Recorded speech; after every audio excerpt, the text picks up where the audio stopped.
Dams are one of the ways we control and engineer nature. We use them to store staggering amounts of water, control flooding, and generate electricity.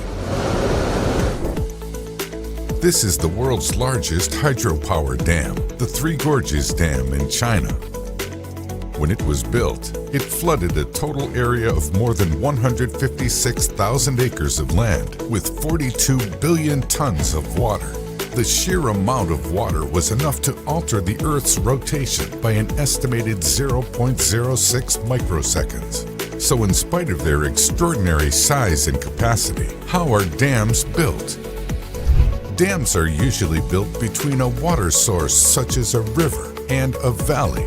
The valley is later converted into a reservoir or an artificial lake using either water redirected from its natural source or elsewhere. Rivers are diverted using tunnels along the side of the dam or its foundations. During the construction of these channels, soil is excavated and larger rocks are blasted with explosives to clear the path for water. For dams built across large flowing rivers, simply constructing channels to divert the water supply won't be enough. Instead, dams hoping to divert large rivers utilize dry construction pits built on one side of the river. The dam construction then proceeds in stages, where water is allowed to pass through openings in completed portions of the dam. The reservoir can then be filled. Dams are either built on soil or rock foundations, depending on the type of dam and how much water it is intended to support. The foundation must be rigid and strong enough to support both the weight of the dam itself and withstand the water pressure exerted on it. Since foundations are built below the ground, pockets of soft soil or rock are sometimes found during construction. They're replaced right away with stronger materials to ensure the dam's foundations are as sturdy as possible.